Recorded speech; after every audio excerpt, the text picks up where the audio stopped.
തന്നിരിക്കുന്ന വളയത്തിൻ്റെ 1/3 ഭാഗം മുറിച്ചെടുക്കാമോ? അഥവാ വൃത്തത്തിൻ്റെ 1/3 ഭാഗമായ ഒരു ചാപം നിർമ്മിക്കണം. അതിനെന്തു ചെയ്യും?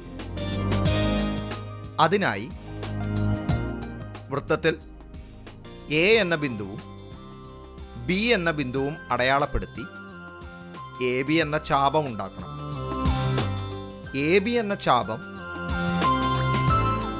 വൃത്തത്തിൻ്റെ 1/3 ഭാഗം ആക്കുന്നതെങ്ങനെ? അതിനായി നമുക്ക് വൃത്തത്തിൻ്റെ കേന്ദ്രമായ സി ഉപയോഗിക്കേണ്ടതായിട്ടുണ്ട്. വൃത്തകേന്ദ്രം സി അടയാളപ്പെടുത്തി എയിലേക്കും ബിയിലേക്കും യോജിപ്പിച്ച് ഒരു വൃത്താംശം ഉണ്ടാക്കണം.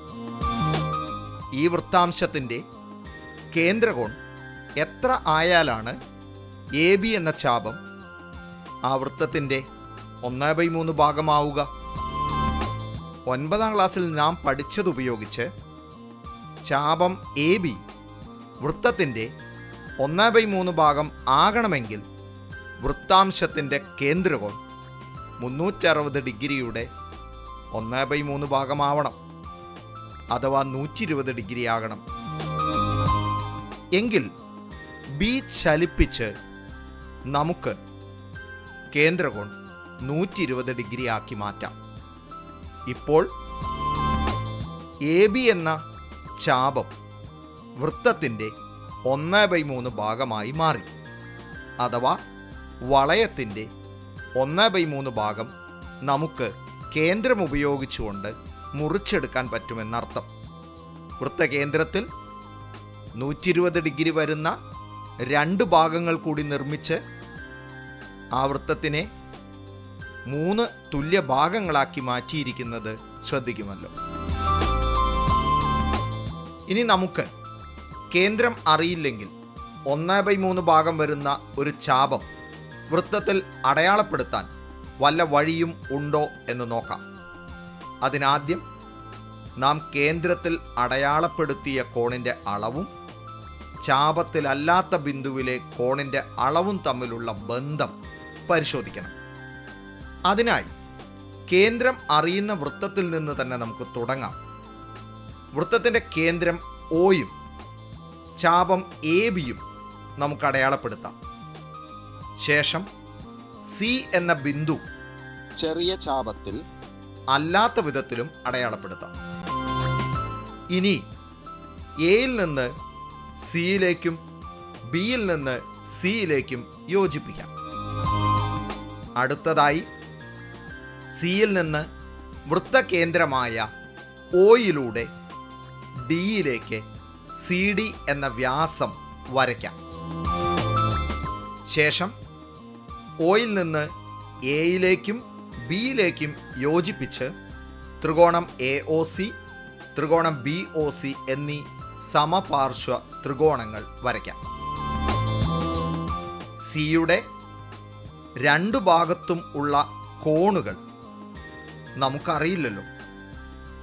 ഒരു ഭാഗത്തുള്ള കോൺ എ സി ഒയുടെ അളവ് x ഡിഗ്രി എന്ന് കരുതാം. ത്രികോണം എ ഒ സി സമപാർശ്വ ത്രികോണം ആയതിനാൽ കോൺ എയും x degree തന്നെയായിരിക്കുമല്ലോ.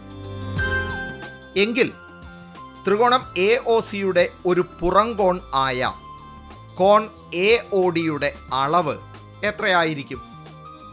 x + x 2x degree ആയിരിക്കും. ഇനി സിയുടെ വലതുഭാഗത്തുള്ള കോൺ ബി സി ഒയുടെ അളവ് y ഡിഗ്രി എന്ന് കരുതിയാൽ നേരത്തെ കണ്ടതുപോലെ കോൺ ബിയുടെ അളവും y ഡിഗ്രിയും കോൺ ബി ഒ ഡിയുടെ അളവ് y + y 2y ഡിഗ്രിയും ആയിരിക്കും.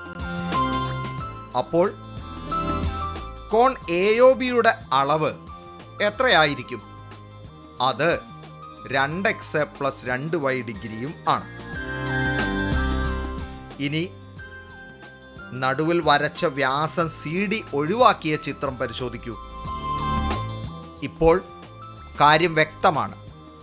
മുകളിലത്തെ കോണളവ് x+y ഡിഗ്രി ആവുമ്പോൾ കേന്ദ്രത്തിലെ കോൺ 2x + 2y ഡിഗ്രി ആയിരിക്കും എന്നർത്ഥം. മറ്റൊരു തരത്തിൽ പറഞ്ഞാൽ കേന്ദ്രത്തിലെ കോൺ സി ഡിഗ്രി ആയാൽ ആ ചാപത്തിലല്ലാത്ത മുകളിലെ സി എന്ന ബിന്ദുവിൽ ഉണ്ടാക്കുന്ന കോണളവ് സിയുടെ പകുതി ആയിരിക്കും. ഇപ്പോൾ നമ്മുടെ പ്രശ്നത്തിന് പരിഹാരമായല്ലോ.